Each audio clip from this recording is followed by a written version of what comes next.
Welcome to the Along the Gravel Road podcast. I'm your host, Chelsea Barona. Today's guest is J Rees, and I'm really excited about this because I first met Jay during our live art event, and the performance was incredible. I've really been able to follow their journey through social media, and so when I put out kind of a call of like looking for people to be on this podcast, and they reached out, you know, this is going to be great, y'all. So let me do a quick introduction. They wrote this beautiful introduction for me. So again, taking kind of some of the legwork out of this. So I'll jump in, introduce them, and then we'll get started. J Rees is the queer swamp bard here to sing the stories. The non-binary mage hails from the crossroads of Hammond, Louisiana, and is a proud vocal advocate for those living with mental illness. Diagnosed at an early age, the bard is no stranger to the intense reality of an unwell mind. This imaginative force of nature is a professional musician, writer, and artist with over a decade of performance experience under their belt. Utilizing the power of the creative process to alchemize their lived reality of mental illness, they hope to inspire others to embrace the unbound potential of creativity as a tool for the healing journey. Wow. Okay, we're going to jump in. Hello. Hello. Thank you for having me. Thank you so much for being here. I really am. I was excited when you reached out. I'm excited about just, I don't know however many people are listening, but I send this form for people to fill out. You submitted your answers to me, and just, the topics and the way you view the world, I think is going to be really impactful. And I'm excited to just open this space up for you to be able to share this with our audience. Thank you. I'm excited to be here. Yeah. Thankful to be here. Loaded question. As far as like mental health in general, It is. It's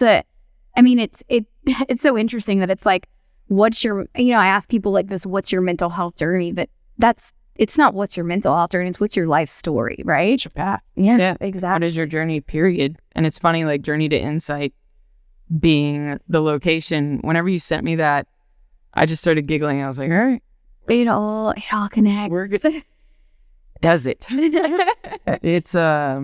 It's intense how it connects. And I find more and more, I'm not surprised by anything anymore, truly. It's very, very hard to surprise me. But at the same time, like, I have no expectations for anything. So it's all just like, all right. Before we jump in, I do want to talk about an amazing production company that is producing this podcast, Ray Media Group. If you're looking for a company that can deliver an amazing product and an experience, then Ray Media Group is who you need to call. They specialize in weddings, podcasts, commercials, YouTube, business promotions, and it's really been great to work with a company who strives to create this experience for their clients. And so you're not just a number to them. They take the time to build these relationships. Trust me, I know from experience. We've been working together for a little bit now, and it's been amazing. And they put up with me, which is a great thing. So you can check out their website at raymediagroup.com. That's RHEA mediagroup.com, or give Ken a call at 225-772-7504. That shook out differently than, I would have done it, but cool. Yeah. But it all meets back at center right when it's supposed to. Mm-hmm. Like, the connectedness is timed. I use divine timing, however people want to interpret that, whatever divinity means to you, but it is all on some clock that is not my own. And it does what it wants. So the path is long and winding, but very fun to walk at this point. It is, and I've used this phrase. I've used this phrase throughout my life. This idea of the along the gravel road. I grew up on a gravel road, so it's like that's how I describe my path. But it's exactly that. There's something magic about gravel roads because it's visceral at that point. Like, especially being a little kid, walking barefoot on gravel is one of the most like you're like, oh, I'm alive. Oh, I'm alive. Like, ow. It's like walking on Legos. And then it's like this idea of like, I can do it. My feet have now like been strong enough to walk on this gravel without it being as painful as it was. And it's just this all having calloused feet this summer, being barefoot. Like, I grew up on a river, and it's going from having to sit still in your uniform with the freaking whatever they call them, Mary Janes. And I'm sitting there, you're like, dude, like, put me in the water. Like, just put me in the dirt. Put me somewhere not here, you know? So being barefoot is grounding is a science. Exactly. The earth gives us exactly what we need through our feet at that point with electricity, but there's something holy about that and healing. And it's funny, like, how many people are disconnected from that. And I feel like that is, the disconnect is where we need to kind of shine a light, because when we do, you're able to figure out, like, you're able to trace it down to the root at that point, you know, and be like, what's really wrong? Like, why am I hurting? Or like with anything, you know, what is the core of this? What is the lesson of this, you know? So I appreciate the along the gravel road, the visual of it, because it is like, it's nostalgic at the same time. Even if you didn't grow up on a gravel road, it make you still feel it because you've experienced it at least once. And anybody who hasn't, go find some fun. Yeah, walk on rocks. Go find some rocks. I mean, but that's where did you grow up? In Bruley. So West Baton Rouge. What's right over the bridge? Okay, cool. Yeah. Verona Acres. All right. So like almost in the country? A little bit? It's less country than it used to be, but yeah, we were a pasture and woods and cane fields and a ditch, and that was in the gravel road, and that was our own little. I need you to text me those things. That's a blues song. The cane field, like, yeah. Louisiana has something special, as far as like our outside. I know that sounds like kind of weird to put it that way, but like there's magic. It's just old magic here. Especially like any type of field. I'm from the city originally, and I moved in with my partner last year when I got sick, and there's cows across the street. We live literally in the center of a bell curve, and it's the weirdest situation, but like our basically view opens up to exactly where the sun sets every night, and there's like huge cows. Like I had never experienced cows before, or like guinea hens. Oh yeah. Oh my gosh. They're terrifying, and they travel in packs. Like, I don't know, something about the country. I'm just like, this is whimsical and alarming all at once. Yes. Like, yeah. A bull got out in the middle of the night the other night, and 2 cops, like, I heard the bull really close to the house. I was like, that sounds like freakishly close. So I look out the window. I was like, oh, it's in the road. And then the cop siren goes off. I was like, geez, what is happening? Right? It's 2 a.m. Like, it's there's something funny about like what it does to you as a person when you're put in different like environments too, like how our brains are just like, how do we make sense of this one, you know? And I don't know, being in the country, I call it the country, it's literally, we're not in the country, we're 5 minutes from town, right? It's one of those things. It's relative at that point. It is, and that's similar to where I grew up. It wasn't, you know, right, it was right outside the city, but you feel like you're so far away at the same time, especially like if you spend a lot of time in your mind, like romanticizing your environment in that aspect almost becomes like a game, you know? It's like, I don't know, I think of the movie Finding Neverland for some reason, like where they like just make the best of whatever was going on, and like imagination is power. It goes back to the creative process, and that's something that's so innate, like innately human, and that's another disconnect. Like so many people don't know how to create. I'm like, dude, you literally just get off your phone, get some color, get something. You can create with anything. Like rocks. You can do a rock mosaic on the ground. You know, like we've just forgotten how to connect with that part of ourselves. And I think that like healing your inner child definitely is a quick fix back to just getting into flow state. Flow state is what my friends and I call it. Like where you're not cerebral at that point, you're just vibing in like the most pure energy form that you individually can be, and like that's a superpower, you know? I think we're disconnected from all of it because of the way things are structured, and like the system is working exactly as it was structured to, and it's gonna take, you know, change. It's going to take change to fix a lot, but change doesn't have to be scary. Change is life. You know, it's a sign that we're alive. We forget that. I forget that. Yeah, no, well, I mean, I think we all do. And there's a lot of in this idea of this creative process. I think that's, you know, that's obviously a conversation that comes up often with the idea of the nonprofit being based around this art event and the connection between the two. And I think for a lot of people, or the conversations I've had, is that the idea of, you know, being an artist or then just creating, like those are two sort of separate things for some people, because when you become an artist and then when you start to do it in a way where that's your, you know, financial stability or that's your job, it takes away and puts and adds this pressure to it that then you lose your purpose. You know, they're describing something Karl Marx described as being alienated from species being. And it's essentially a result of a bloodthirsty, exploitative capitalist structure, you know? And people always jump at me. They're like, oh, capitalism, we need it. And I'm like, commerce and capitalism are two different things. You can have commerce, you can have sales, you can have money, you can have banking systems. With commerce, capitalism, by definition, is the endless accumulation of wealth, utilizing the exploitation of labor and resources. But it's like false scarcity all the time. We live in a world of abundance. Even if you have less than, like, even if you're below the poverty line, even if, you know, like, you're a starving artist, we still live in such an abundant world. It's a mindset. Like, it's an energy frequency of just being like, you know what?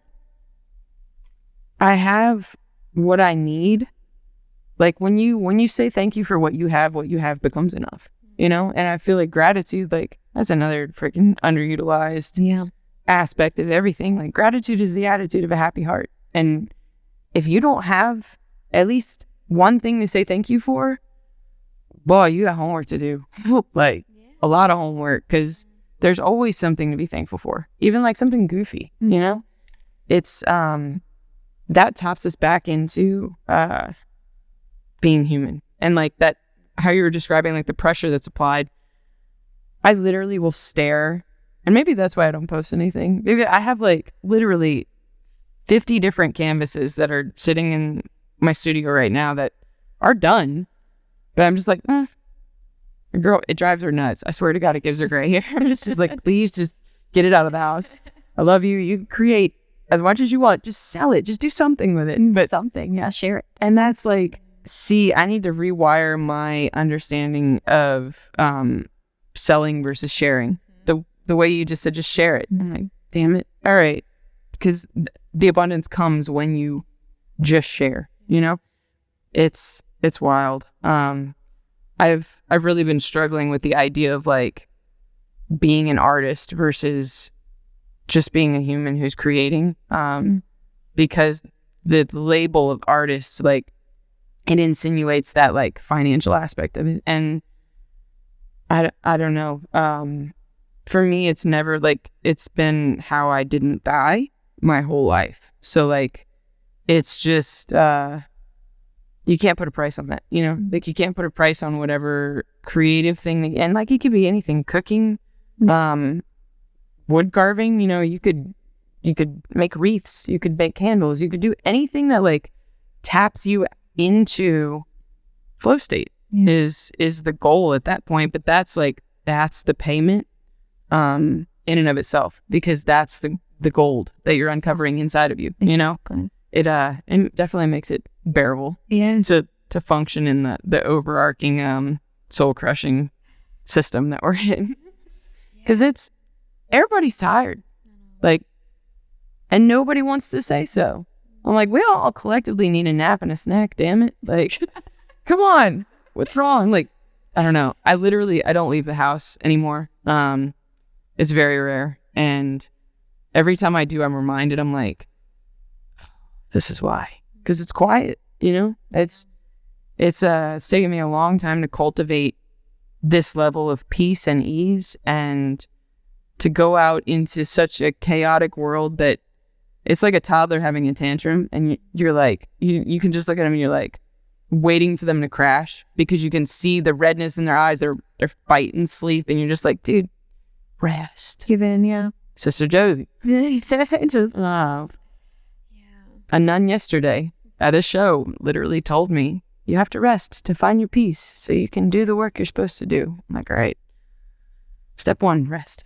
Yeah. And you said you shared that when you came into this room, and is like, I know she was talking to you, but like she's probably talking to me too. She's talking to all of us. And that's like, there's so many messengers too. Like it comes in all forms, be still and know. It's one of those things, like the sign in here immediately, like, I don't know. That's why I'm not surprised by things anymore. I'm just like, right on time. This is where I'm supposed to be. All right, what are we doing now? And like, I don't know.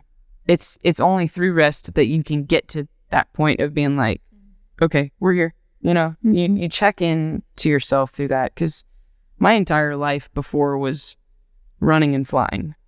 Gotta go. Yeah. I have a friend who we joke, because for the first 10 years of our friendship, every time he saw me, I had a book bag packed, and he was like, "Where are you going?" I'm like, I don't know, I just got stuff in case I need it. And he was like, he's much older, he's a doctor. And he's like, were you left alone a lot as a kid? And I was like, oh yeah, like this, yeah, I had to have my bag. And he's like, all right. So I started dating my partner about 9 months ago, and about 3 months ago, I went to Doc's house, and he looked at me and he's like, where's your bag? I'm like, I didn't need it. And he's like, oh, like, all right, Doc.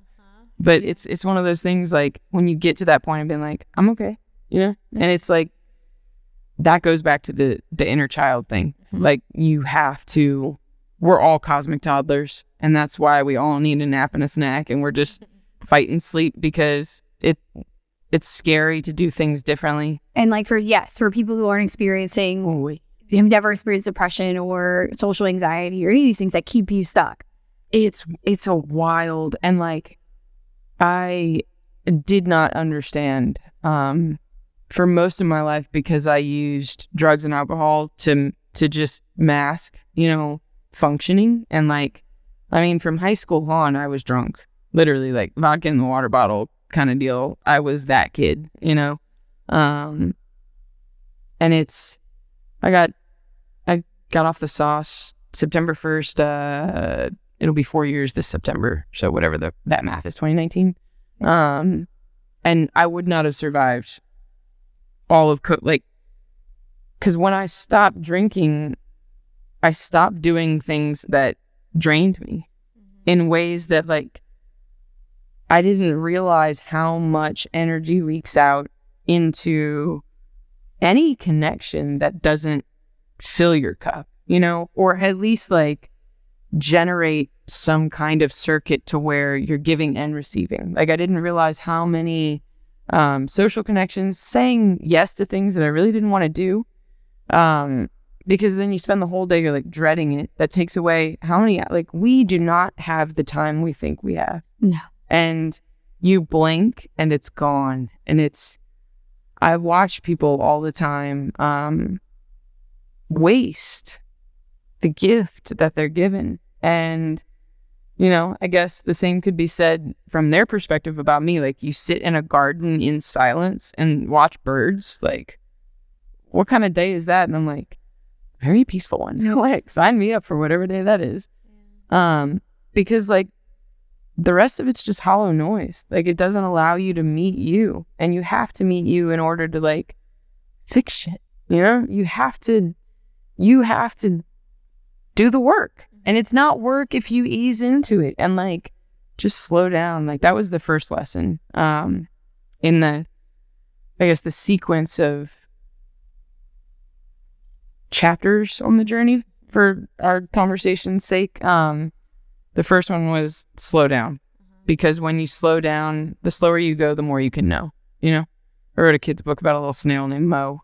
Oh, it's like that sounds like it could be a perfect message. Yeah, I've got like a series of kids books with these little characters. I don't know. One's about a moth. This one's about a snail.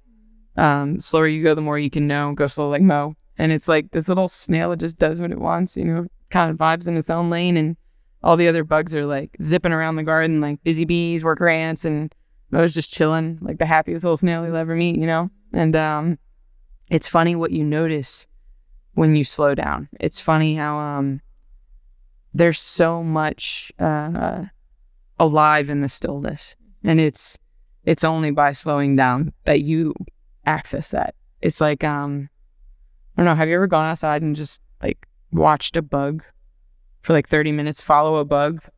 That's my prescription to everyone. Is today Monday? Yeah. Happy Monday. Go watch a bug for 30 minutes, follow it. I'm dead serious. You'll be surprised like what else you see, you know? There's so much around us, all the time. And none of those bugs give a about traffic or clocking in or any of it. And I think that's why the natural world operates so seamlessly, is because it's just tuned in to itself in a way that's in harmony with everything else, you know? We've fallen out of harmony with our collective, but also ourselves as individuals. And I feel like only by, like, you can't change the world. You can only change yourself. That's how you change the world, you know? Exactly. And if we each did our homework, intent, happy Monday, go follow a bug, like it would begin the shift, because change doesn't happen overnight. We know that. And any change that does is set on fire by people who aren't ready for it. You know, look at Common Core math. Like, you have generations of people doing math one way, and you introduce this overnight and they're just like, no, like, bring back the old math, you know? And I use that example, but like, that's with anything. Yeah. Like, gradual change, and it's funny now that I say this out loud, like, I'm really realizing for myself, like, gradual change is the goal, because Rome wasn't built in a day. Exactly. And like, I don't know, it's not going to be sustainable if you don't take the time to set everything as it needs to be in its own time too. Like, take the time it takes, you know? And I don't know, it's wild, like, being on the other side of the rush, because I just can't anymore, you know? And I think that's a gift. I guess some would call it a curse. Tomato, tomato. Yes, potato, potato. So yeah, it's always, or like, this conversation about slowing down is always interesting to me, because I think, just like you're talking about, well, now you're saying not leaving the house, but right now it's because you're in a place, you're in a good space for yourself, or you're able to, you know, that you're just finding your own peace where you are and sitting with that. That's healthy. You know, it's funny. It's because I've gotten sick. Like, it was because it's that sort of force. Yes, it was a full stop. And like,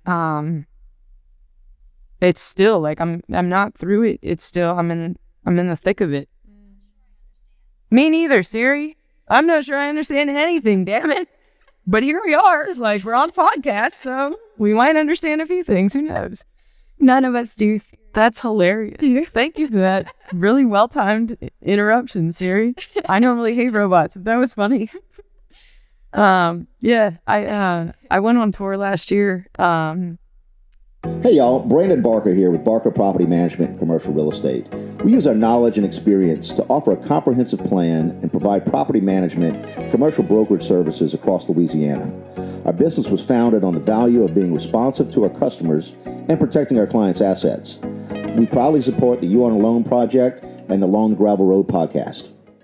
I went up to Kansas City for Folk Alliance, which is like a huge international folk music conference. Like, the last time I went to it literally happened right like the month before COVID hit, and 3,000 folk musicians from all over the world piled into the Sheraton in New Orleans, and it was like a human rain stick, because on floors 5 through 12, every hotel room became a music venue where you had 30-minute rotating acts every night, so that it's a huge networking event. Yeah. But like, every kind of music, every kind of person, every kind of boot and hat combo you can imagine, suitcase drums, like, and it blew my mind that this many people like me existed, because like I said, I'm a hermit, and I'm a little swamp hermit. Like, I'm Shrek.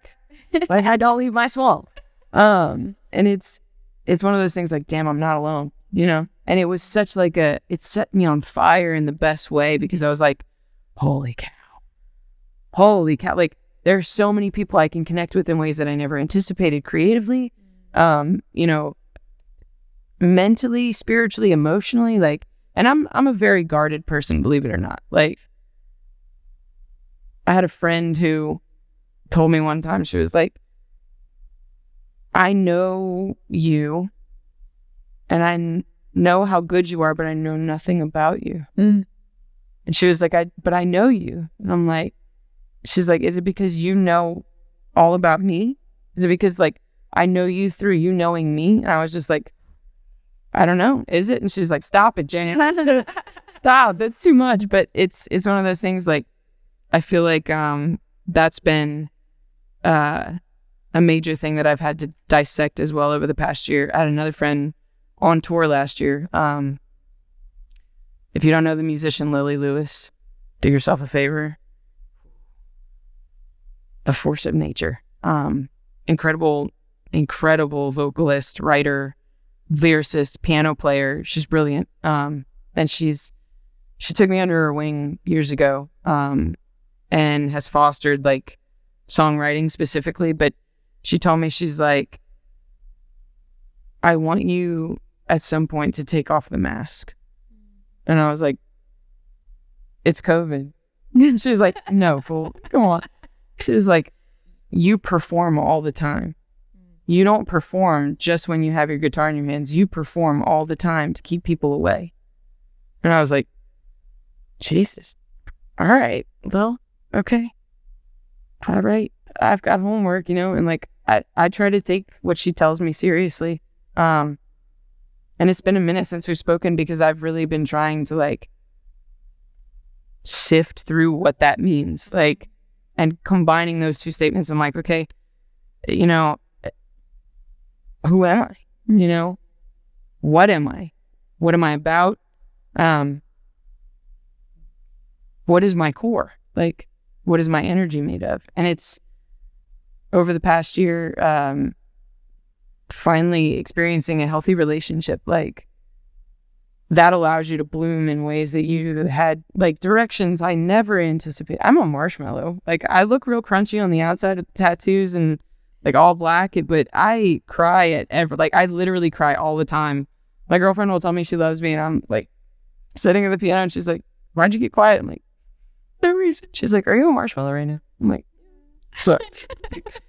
It's one of those things, like, I before this past year, only few times had been moved to tears by the experience of feeling happy things or feeling full, feeling fulfilled, feeling safe, feeling enveloped in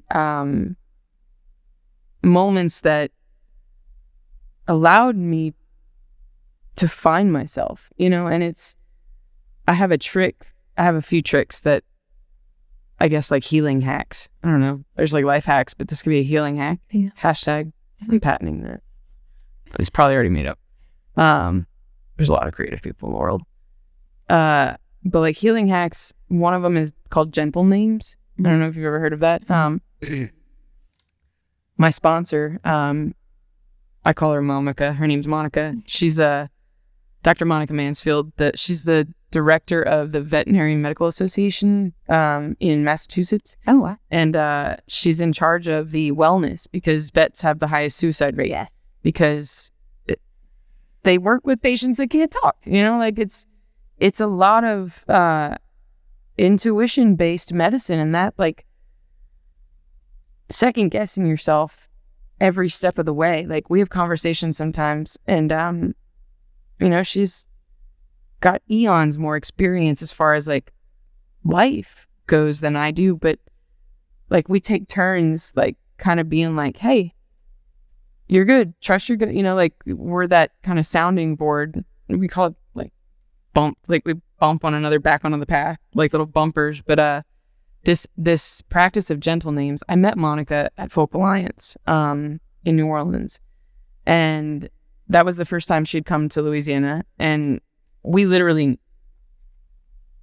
didn't know one another from Adam. And she was a photographer for this organization for years, and this one specific like go around, they made her be essentially a glorified hall monitor because you had to have like credentials to get on the floors to able to access all of the, the performances and stuff. And so my drummer Wade, thanks buddy, is not one for credentials or protocol, or he shows up with his drumsticks and he's like, I'm just supposed to be in there playing. Like we're organic, we're very DIY in Hammond, and it is what it is. Like we have this DIY community of people who we don't need the unnecessary, like we know what we're here to do, we're gonna show up and do it, and then we're gonna leave. Like, but Monica was outside the elevator and our door was right next door to the elevator, so anybody getting off heard our music first.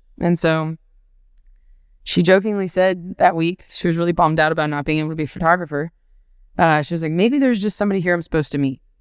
And like years later, she visited me actually last week for the first time. She came to Louisiana and like got to see, like I took her to the swamp and it was cool. And I was like, be careful what you wish for, right? And she was like, no, you're my adopted child. Like, but it's this practice of gentle names. She wandered into the hotel room that night with another musician friend of hers, Tim Easton, who's toured with Lucinda Williams for years. Brilliant songwriter, storyteller, bluesman.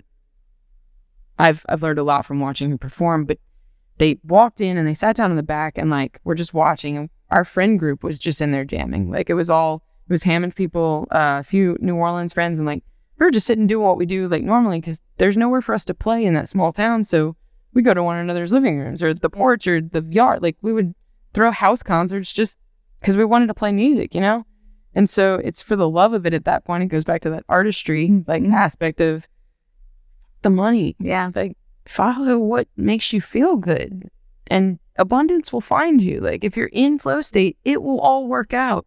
And I feel like that's the abundance mindset is. I don't know how, but it's gonna, we all gonna eat some way. And we're sitting there and I don't know how this even transpired, but it's like 4:00 in the morning. And we all end up in this circle talking about really personal, like things, like just trauma with strangers. And I'm like looking at Lily, looking around this. I had never heard of this like gathering before, a week before the experience. And I'm like, is this a normal thing that happens?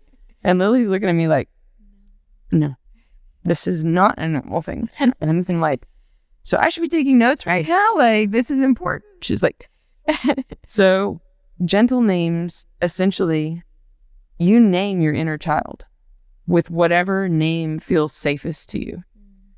And it can be something that somebody called you when you were little that you resonated with and that you were like, yeah, that's me. Like mine is Tater. Like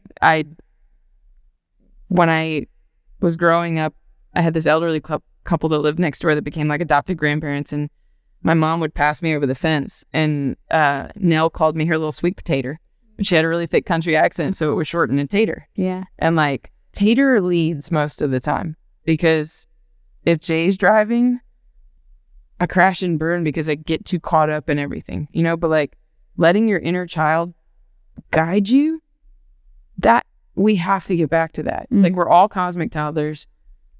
We need a nap and a snack, but first we need to figure out what our name is and call yourself by name. Like when you're scared, meet your inner child in that moment and be like I talk to Tater literally out loud. I look like a crazy person in public, like talking to people. Are like, are you talking about fucking Tater Tot?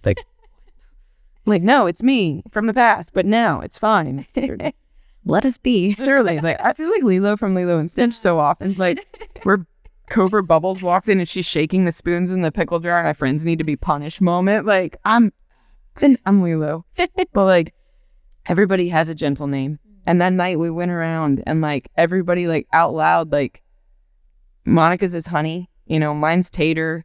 There was a Lala, there was a Tadpole, there's my girlfriend's a Sweet Pea, and like everybody has a gentle name. You have to name you choose it for yourself, and that's step one on the path of healing is like designating that, because when you call something by its name, you command, and not in a control way, but like you choose what to do with that entity, that situation. And if it's you, that gives you the power you need to start sifting through all of it. Because if you look at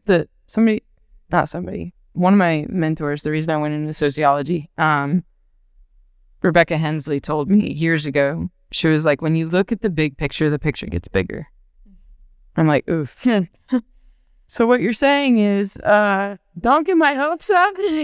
She's like, no, like, just when you look at the web, remember, like, there's so much else that it keeps. We live in an infinite universe, and I apply like that idea to that of just like the interconnectedness of everything is so intricate, and we are so oblivious to it most of the time, you know? Yeah. And like, this goes from everything to like society down to like our physical systems. Like, I've learned so much about the human body over the past year because of being sick, you know, and like, I don't have answers. I've got a lot of hunches, a lot of theories, a lot of symptoms, and a lot of questions, but that's life. And like that realization of like, oh, well, so I don't have to feel terrible all the time. Like, I can do things differently, you know? And like, you just have to choose it. And it's hard, you know? And I feel like having mental breakdowns expedites the process a lot, but you know, not all of us can be gifted mental breakdowns once a month. Only the chosen few, and I will hold on to that. But finding your gentle name is healing hack number 1. And then using your gentle name in a way that in the now allows you to move through past traumas, past triggers. Like, I was in therapy a lot as a kid. It was pray the gay away, conversion stuff. I was sent to a priest, essentially, and was not a certified therapist until like about 15. And then it was all just like these Christian therapists or like just disconnected old rich white people, like walking entitlement, walking privilege. And I'm like, bro, you have no idea. Doing more damage. And I'm just like, you prescribe me benzos and uppers in the same session, and then like collect $200 and I'll see you when you need a refill. Like, how is this legal? You know? Right. But also, like, I realized at a very young age that everybody's full of shit. Like, truly. And I say that very, I don't mean it as like an insult, like, because I be on my bullshit all the time. I'm like, I look in the mirror sometimes, I'm like, what are you doing? Like, you've come too far. Yeah. What are you doing? And it's those old habits die hard, but it takes shedding. It takes years of sitting and asking, well, why? You know, I have a niece. Literally, I didn't think anybody could dissect why. 90 different ways. And I'm like, Ari, I don't know, but let's go find out. Makes you think and like have to dig. You're forced to like dissect. Those conversations are always, but being open to them too. Yeah. Energetically, like so many people I watch, I jokingly say breeders, you know, straight white America. I'm just like, dude, you're mindlessly wrecking balling your way through this world without, you know, a second thought. And it's not just straight white America, it's other people too, but like having that as like the mainstream defining powers that be, expectation setting, you know, information channels. Essentially, it's your superstructures of is a superstructure theory. There's 5 of them. Family unit, which is the nuclear, you know, man, woman, 2.5 kids, white picket fence, maybe a dog, who knows, you know. You've got education, which is essentially just worker training for the capitalist system we've got, where you sit still, you ask me to use the bathroom, you shut up, and you take standardized tests that tell me nothing about who you are and what you're actually capable of and make you feel like shit. Like, it's all connected, and it's all structured in a way that is meant to rip you from yourself completely. And nobody seems to be as like angsty about it as I am where I'm at, it feels like. And I think that's another reason I spend a lot of time alone, is because like I look at the world and I'm like, if this is normal, everyone needs therapy right now. Like right now, because this is not normal. And it hasn't been for some time, you know? And we just keep going.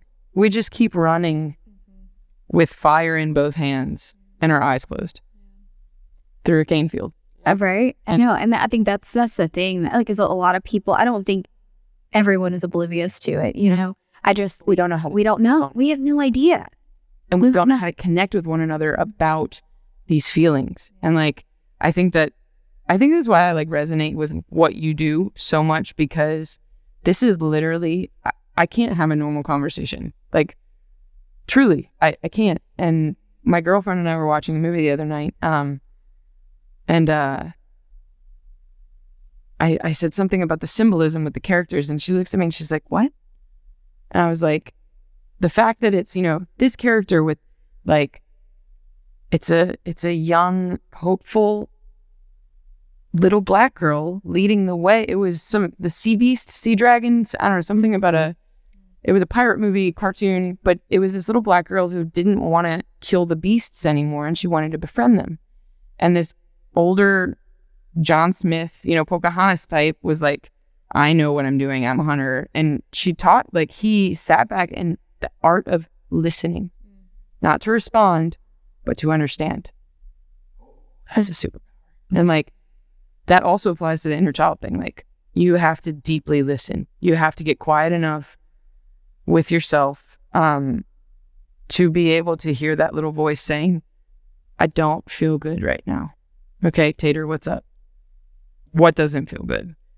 This makes me feel this way. Why does it make you feel this way? You know, and like tracing it down and being like, okay, well, maybe it's because you experienced this when you were little. And like, you're like, but that's not now. We're good now. Like, and we double check Tater and then we keep walking, you know, like, and that's like using your inner child as your compass rose, your internal compass of like, where am I on the path? What haven't I faced? What do I still need right now in order to take a few more steps? And like, I jokingly say 10 seconds at a time. I work at a coffee shop. When I do work, I haven't been able to because of being sick and stuck at home. But I'm not mad at it, honestly. Like this time is a gift, even though it's stressful, because it's allowed me to reach this point of clarity. And like, I've ricocheted between absolute madness and absolute clarity. And I'm hoping one day to land in the middle and have like, I don't know, just both, the best of both at once, like at all times. But I feel that there's so the drive-through window at this coffee shop I work at, I hated it at first and it made me miserable. And every morning the sun comes up and literally blinds me directly into the window for an hour and a half. Only an hour and a half. Like, there's one window literally in the morning where I was like this. I was like, this is stupid. Why am I here? Like, freaking minimum wage. Like, why am I not even $8 an hour? Why am I here? And then like, I started realizing that being of service and being in the service industry, there's a way of tempering, like being spiritually of service to this world with working with whatever you've got. And if it's a cup of coffee, I bartended for years, like over a decade, did the VIP events at the Superdome, Saints, like I was in Voodoo Fest, like all of it. Like I was one of those bartenders, you know, and getting sober and like realizing like, no, I can't, because it's somebody told me one time at the drive-through window, actually, they were like, isn't it weird that we drink alcohol? Because humans really like to have control, but it's called spirits and like they do possess us temporarily. And I was like, bro, what did you eat some acid at breakfast or something? Like that was it's 5 a.m. Before coffee. Literally, like, I'm handing it to you. Like, what's going to happen after this cup? Can we keep Stay here. But it struck me, and I was like, that's a blues line, you know? And it's like the only difference between a good day and a bad day is your attitude. I've heard that my whole life, and I was like, that's stupid too. But it's one of those things, like when you're a kid and you're rolling your eyes at your parent, but they're right. Yeah. So the sun thing, I was like, all right, how do I turn this around? Because like I started asking myself, healing hack 1 was take it slow. Healing hack 2 is asking the question, what is the lesson? Not why is this happening to me, but what am I supposed to learn? What is the lesson here? What is hidden in what's happening to me trying to teach me? You know, and everything can be a teacher. Everything is a teacher if you allow it to be. And it's, I don't think I've ever talked to this much about all of these things. So thank you for this, because I literally sit and like, my girlfriend gets bits and pieces of like logs, and she's just like, babe, it is like literally 8 a.m. We have coffee first. Like, I'm sorry. No, thank you. It's a gift to be here.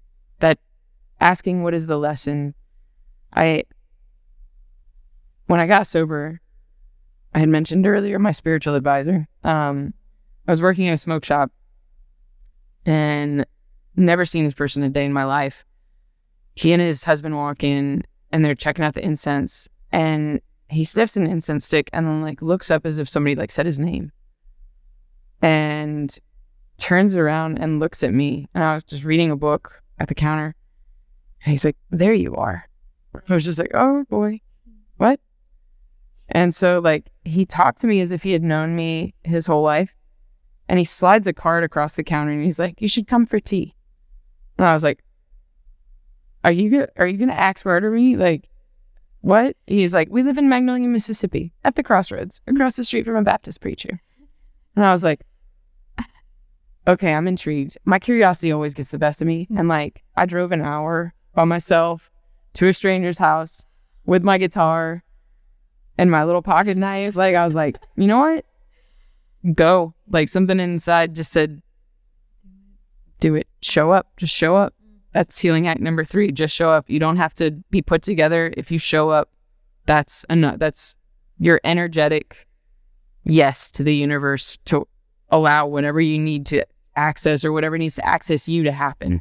So I showed up, and years later, Lou is absolutely like my guiding light as far as like not only spiritual advising, but a queer elder. Like, we're missing so many of that generation to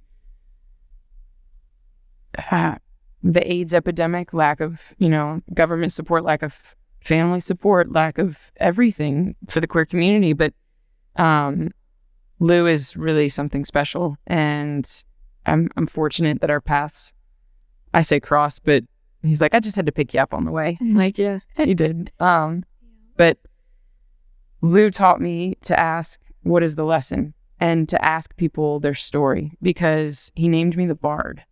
And I was like, I don't know what that means. And he was like, you don't realize what your calling is yet? And I was like, no. He was like, child, you sing demons to sleep. You sing worlds into existence. You sing our truths back to us in a way that we can recognize. And I was like, shit, no pressure. Like, okay.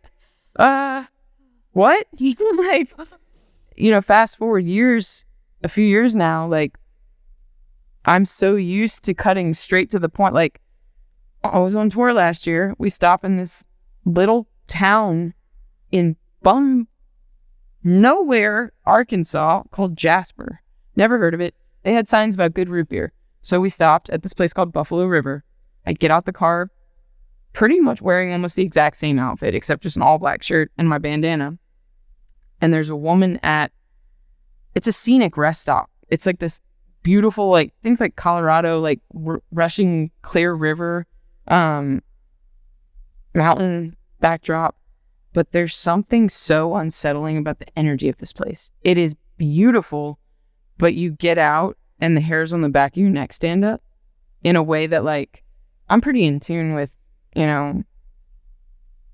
this realm and the others, and can,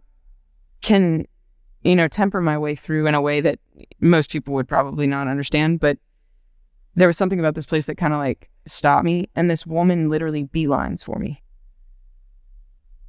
And she goes, "Where are you from?" Like, I went in, got a t-shirt and a root beer, walked out.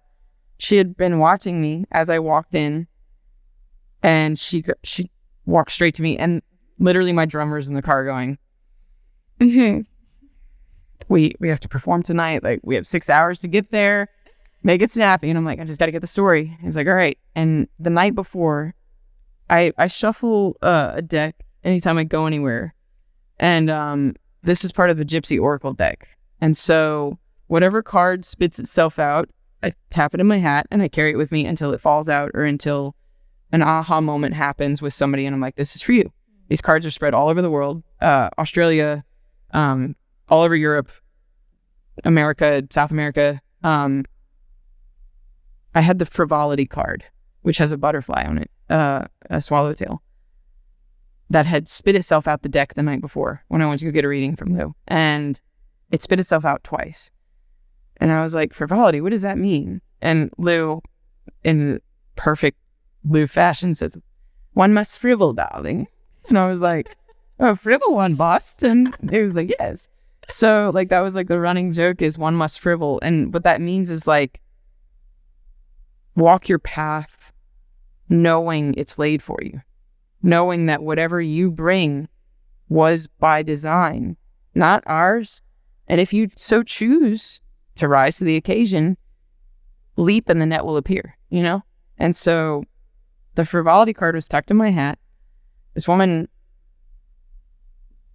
meets me, like intercepts me on the way to the car and says, "Where are you from?" And I was like, "New Orleans." She's like, "You can't stay here." Okay, I'm into it. Why? And she's like, "People go missing here." And I was like, "You don't know me, but you know me. Why are you telling me this?" And she goes, and I was like, "What's the story?" And she goes, "My nephew went missing 2 years ago." And I was like, okay. Turns out I don't know the full story. My friend, Rob, did some digging on the internet, and it turns out that her story backs up. The FBI was involved. A psychic was involved. There was a murder of her nephew and his friend, and the guy who murdered them burned their bodies, and only one tooth was left. And, all right. May those of higher order escort them in the waiting line. One tooth was left with DNA in it, and that was enough to convict. When I tell you I filmed this woman telling me this, because people won't believe me when I say, and like, she's a rest stop prophet. There's oracles of the street. There's rest stop prophets. There are people in this world that have 1 foot here and 1 foot somewhere else. And when they speak, you ought to listen, because those are the lampposts for the path. And I've collected these stories. That's just one of them. Take It Slow came from Fall Creek Falls, Tennessee. I befriended an elderly Cherokee man named Mr. Vaughn, who hand-built an Indian village trading post, and he had a bunch of kittens with eye infections.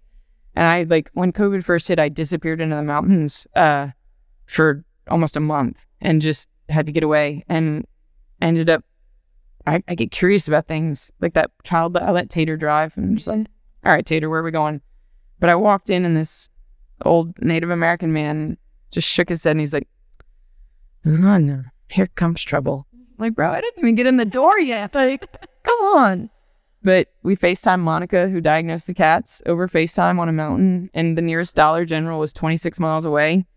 And so like that Take It Slow line was just in my head, and I started humming on the drive, and like wrote this song in my tent when I got back. And it's all on Spotify. It's on the internet, Vagabond Hearts is the name of it. Each story leads me to a different song, which is like, it's my way of remembering the lessons, because I always, like in school, I would make up like little, songs and raps to remember whatever I had to do for like school homework or tests and stuff. So in order to revisit the lessons in a way that's complete, like I try to seal them into songs. So it's almost like little time capsules of this is what you need to know. But also like I can take the creative process and take all of the emotions I feel and put it into this sound medicine, that others can access. Exactly. Yeah. You're sharing it. But it also brings me right back to where I was when I wrote it every time I play it. Yeah. And so like I'm able to keep it genuine in that aspect because it's a time capsule for me of each, interaction, but also like of me learning myself. In the course of that one, like these vagabond hearts, they keep yearning, trying to find their way to more. These vagabond souls, they'll keep hurting until they learn to take it slow. And like, that's the whole chorus, And it's kittens dancing in the garden, chasing butterflies for fun. What is the lesson? I seek the lesson like a knot that comes undone, and I've just started doing this as a process, but it's led me to here, walking the gravel road. So I'm thankful for all of it, the good, the bad, the ugly, all the in between, because life is a polishing process. If you allow it to be, you either get better or you get bitter. And so many, you have to drop the victim mentality. And I say that with a grain of salt because this world is unjust in the same breath, but the self instilled victim mentality of woe is me, and like our pain wants us to feel unique, but it's not. It's the most human experience. To be human is to hurt in ways that you can heal through, and that makes no sense for a lot of people. They're like, what are you, stop smoking so much pot, Darren? Like, dude, what? But this is the only way I've made sense of all of the dirt that tried to bury me alive, like from Jump Street. It's like my experience growing up, being a sad kid and being a queer kid who had I didn't know what homosexuality was until I was almost a teenager. Like I had never heard of gay people. I had never heard of lesbians. I had never heard of queer. I had never heard of any of it because I was raised in such a repressive, shame-filled, shame-fueled family. And like high-functioning addicts. Like my dad's a DUI lawyer and an alcoholic. You make sense of that. Like I look at the situation and I'm just like, damn, irony is not wasted on me. That's for sure. Like, I wrote a song. I bartended over 10 years. The last bartending gig I had when COVID hit, I had 2 sets of twins that would come in together. And in the spirit realm, twins are potent magic. It's like the physical. Do you know my twin? You are a twin. I am a twin. Holy. Okay. Hello, Gemini. I love that. Okay, that makes a lot of sense to you actually now. Because I don't resonate with a lot of people, and like especially not strangers on the internet. Like I think you and maybe like one other person, 2 other people are people that I've met IRL, like starting out as social media and like, but organically, zippering into, okay, we got some work to do, like, and it's one of those things like it has to be organic. Otherwise you can't force things. You have to, and what is meant for you will be, that I learned that over time, like, because I stayed true to telling people to go fuck themselves. Honestly, like being raised in such a suffocating environment. Like I've written more lines than I can count. Like notebooks full of I will obey my mother and father. I will not talk about I've like kneeling on rice, nose on the wall, like go pick a switch out the yard. And it was all because I was queer and creative. And I realized that as an adult who's like, I wasn't in therapy for a long time, but I've done the work because I had to, and like, otherwise I would have died. Like that, I should be dead don't know how I'm not. I know how I'm not, but you know, it's wild what happens when you surrender yourself to the potential of what if it's not as bad as I think it may be? What if it works out? What if we make it? What if this is the valley? You know, what if the next season is all sunshine, you know? And it's damn near impossible when you are in a state of perpetual survival mode, essentially, to access that hope. Yeah. And when you get to the point of being able to shuffle those cards, pull it out and play it in moments of crisis, in moments of uncertainty, in moments of any of it, you know, like that's a superpower. And that's one of those things you can walk the path, yeah, but if you're not collecting tools for the long haul, you're not going to get far. And then you're either going to crash and burn out, or stay stuck long enough to get sick of yourself and stand up and start walking again, and then try again and try something new. And it's, you know, I don't know. It's wild, like, talking about it now. I lost my cousin Daniel a few weeks ago to a rare form of mental disease. Like, it was some really aggressive form of schizophrenic. I don't know what the details of his reality and his experience, but I know that he went from like valedictorian, like literally like top of everything. He was never the one you needed to worry about. Right. And then he was too brilliant for his own mind, you know? And like, even as kids, like, we would just goof off and make music, and like, he's such a gift to me, even after like dying, like what he's taught me through that, you know? And I didn't think I was going to get emotional, but like, one of my other cousins looked at me at the funeral and was like, "How are you so happy?" And I was like, "Because we're here." Like, because I'm not the one in an urn right now, you know? And like, I get it. I don't fault anybody for any decision they make. I try not to judge people, because fuck am I to judge you? You know, I've literally written the book on stupid mistakes that I've made 3 times just to make sure, you know, like, do I really? I know this. I knew it, you know? But she commented and she was like, you know, watching you now and remembering you then, it's mind-blowing to see how much you've bloomed with as much mud that surrounded you. And I was like, yeah, well, I'm really stubborn. But also, like, realizing that my point of reference of the world was a pinpoint. My perspective for so long as a child, what I knew of the world was not a lot, and it was not good. And through making every stupid shit mistakes, I have been like, oh, okay. And I learned how to shut up and listen when people tell me their lived experience.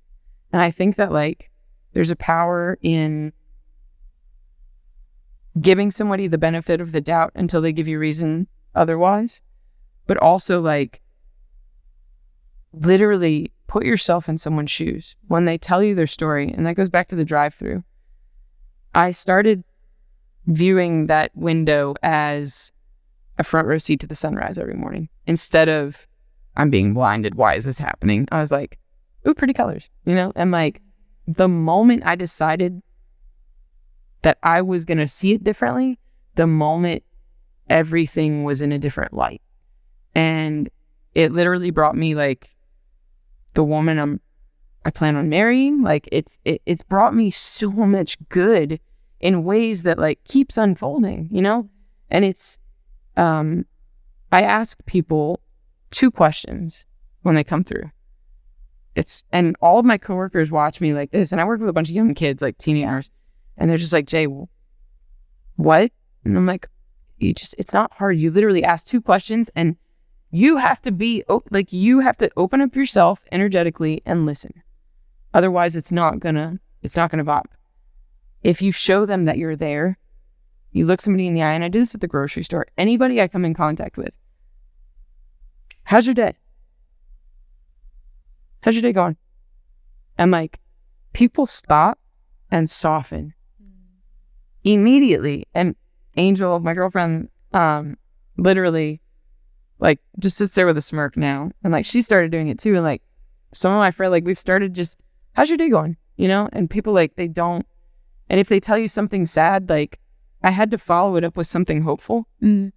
So for me, like, I scare the shit out of myself every 6 months just to make sure my adrenal glands are working properly. And at the beginning of COVID, I went kayaking in the swamp with a friend of mine who, he was in an 18-foot kayak and I was in an 8-foot kayak. And when you're in still water in Manchac, the gators are bigger than the boat you're in. Yeah. And at one point I was screaming, the only way out is through. Like, trying to get out of the swamp because there's a headless alligator body floating. There's an alligator bigger than my boat next to me. And I'm like leaving my body. And Aaron's just like cool. And he's like, yeah, we'll get there. I'm like, bro, you're in the 18-foot boat. You're fine right now. But the only way out is through became like a mantra. And like, I jokingly say it, but it's absolutely, there is only one way out, and it's through. So if you take it 10 seconds at a time, I can't do like, people are like, 1 day at a time. I'm like, bro, so much can happen in an hour, 5 minutes. Like, so I take it bite-sized bits, 10 seconds at a time. And if it's a really bad day, 2 seconds, so that you're right here, right now. And that's it. And this here now, you know, it keeps you present. And that's a key to being able to say, okay, what is the lesson? You know, that being present is the take it slow, and 10 seconds at a time. All of my like coworkers joke, like they'll literally like, it's like a sing-song thing. But applying that to the conversations I was having, I've seen changes in people. Like, there's this dude, this older gentleman who come through, and he would literally say 2 words, deep voice. I didn't realize how tall this guy was. I'm a shrimp, but like, oh man, he's like 7 feet tall. Oh. And so he comes through one morning, and I look at him, and I'm like determined to like, if you're like stone wall with me, I'm just like, bet, yeah, try me. Let's go. I'm real stubborn. And like, the positivity is infectious at that point, because like, it's jester's privilege. People don't take me seriously because I'm a character, and I'm like, all right, bet, I'm gonna lean into that, and we're gonna come here. So I asked him, I was like, why are you so damn quiet? And he like turned and looked at me like, and he's like some insurance dude. Like, yeah. It's like, what? And I was like, you're so quiet. Why? And he was like, you can't be big and loud. Oh, shit. And I looked at him and I was like, who told you that? Yeah. And like, this grown ass man, he looked at me and he was like, I don't know. I was like, did the world tell you that? And like, he got like shook, you know? And now, like, that's my gentle giant. Like, he comes in, and when I tell you his hand is twice my, like, it's like, I don't know. He's awesome though. Yeah. But like, moments like that, there's so many. And everybody just wants to be heard. We forget how to speak over time when we're not heard. Yeah. Goes back to the inner child thing. Gentle names. Call yourself by name and listen. Yeah. Like, you can do that for yourself. You can do that for others. And it's easier to do it for others when you start doing it for yourself. Exactly. The idea of the individual, as far as Western society goes, it's bullshit. Like, no one can do it alone. We're not meant to. No. We're social creatures. Like, but we're so far from one another in this liminal, unknown space of the bottom's dropping out of everything we know. COVID flipped our world upside down because it took our routine and it cracked it in half like a hard to open pistachio. And it made us go, oh, we got some work to do. Half of us started doing the work. The other half, you either get better or you get bitter or get out the way. Yeah. Like, I don't understand how so much nonsense is normalized. Like, I keep up with the news strictly for the fact of I want to know how the whole is shifting. It's like tectonic plates to me. Like, I want to know what people are doing location based. I want to know what people are doing demographically based, because I'm able to see the ripples. And when you look at the big picture, it gets bigger. But when you watch where the ripples go,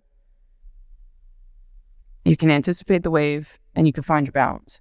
And so, like, all these anti-trans, legislative things disguised as anti-drag, what that does is essentially criminalizes, like, I was talking to one of my mentors yesterday. They helped me through my thesis process in grad school for sociology, and like I asked them, like, does this essentially what is this?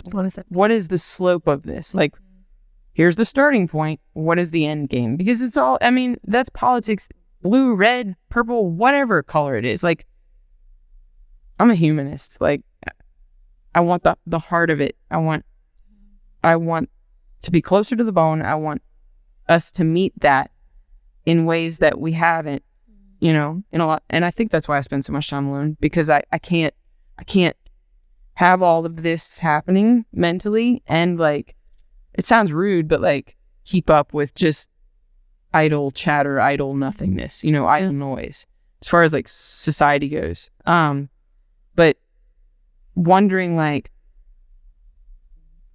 why? Like, there's a TikTok, some brilliant Black creator who I don't know the name of because I'm not on TikTok because I'm medieval trapped in the modern, said, you gotta be a bothered bitch to bother a bitch that ain't bothering you. And I was like, oh, yeah, I do. Like, damn, stay in your lane. Like, if you're focusing on making yourself better, you're not going after people who are different than you just for the sake of doing so, like, because you want control. And like I said, red, blue, you got the goop and neoliberals. Like, it's a turd split in half with red glitter and blue glitter. Like, it's the same poo. So all of these, like, acts of, like, I'm going to control you. I'm like, you think you are. And it's shame-based. They instill shame in order to sell salvation and create networks of agenda around utilizing others' shame that they've given them. And, like, I don't know, the idea of, like, who are you before you knew what the world told you you were. Like, getting back to that initial point of, for me, Tater, for you, whatever your gentle name is, like, finding that moment of aha, in this, and that taps you into flow state. It taps you into the creative process. It taps you back to where you need to be. It's like sleeper agent activation, oh, I'm here, in a way that's organic. And I don't know, there's so many things that, like, are unnecessary. And if you are doing the work of walking the healing path, it's the gospel of that ain't none of my damn business. Like, nope. Yeah, not for me. And Lou says that, like, that's the gospel of none of my damn business. And I was like, amen. Yeah. Blessed be. Like, it is what it is, and it ain't what it ain't. And there's so much that we have to go through just to survive. Yeah. Why do we have to make it hard for ourselves and one another? By subscribing to things that don't serve us. Yeah. Shame, fear, hate, bigotry, bias. Like, got all these people claiming they're superior. I'm like, bro, have you looked in a mirror? Like, truly, have you looked at yourself? No, because you wouldn't be sitting here saying any of this if you had, like if you really knew yourself, you wouldn't have to yell into the void like this. So I think getting quiet is terrifying. And I know for me it was, because I was out in the bars every night because I couldn't be home with myself, and that's a process. It's not fun. It's fun once you're halfway through, still walking, but like the initial. It's hard. This medicine ain't for everybody. Yeah, it's so interesting, and we do have to wrap up, but this, there's so many things that you discussed, like that you talked about, that are these connectors through all of these people's stories that I've talked to over the last 20 episodes or whatever it is. And that, if I were to put it all together, it's really this beautiful story that connects us all. And now you're weaving. Will be together. No, seriously, quilts were used by enslaved people to map pathways to freedom. That's why they would hang quilts outside, because it was literally code of follow this to get here. What you're doing is you're weaving the healing hacks by taking this, the stories. Humans are our story. All we are is our story. Yeah. They inform how we act, how we think, how we move through the world, what we believe about ourselves and others. And if you're telling yourself a bullshit story, you're not going to get far, and it's not going to feel good. And in the off chance that this is our only go around, why are you wasting it? Yeah. Yeah. Yeah. Well, so obviously this isn't your whole story. There's probably I know there's so much more to it, but you were able to share just like this small part of it with us, and it's beautiful. Thank you for that. And your songs do that. They share this piece of the story.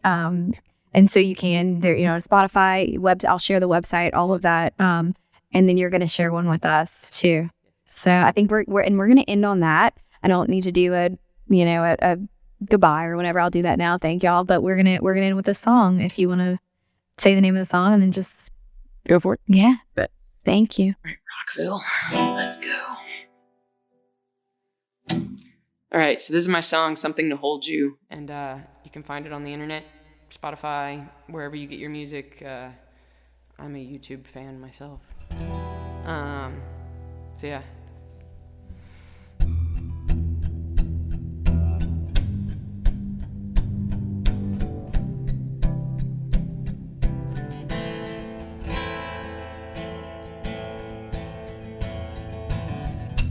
When you bury the howling starts, and it never goes away. When you carry it, the shaking heart grows heavier with each passing day. When it's hard, we reason why the planets don't align, citing passing time. When it's hard, we reason why we shouldn't try. It's gone too far this time. Is this what you're looking for? Something to hold you over, something to hold you. Is this what you're looking for? Something to hold you over, something to hold you.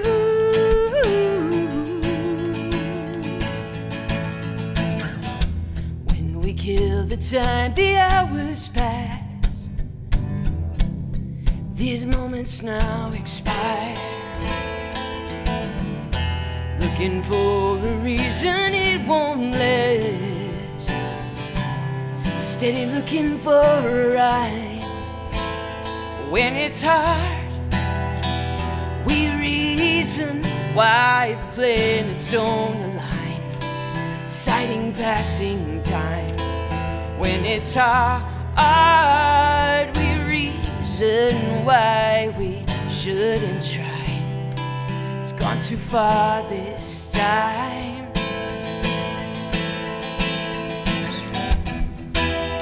what you're looking for? Something to hold you over, something to hold you. Is this what you're looking for? Something to hold you over, something to hold you.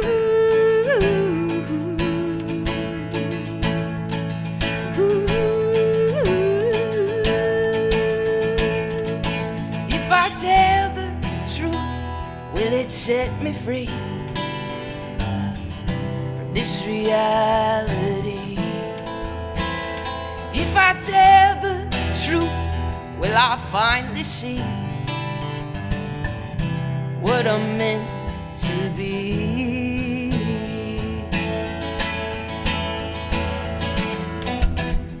Is this what you're looking for? Something to hold you over, something to hold you. Is this what you're looking for? Something to hold you over, something to hold you.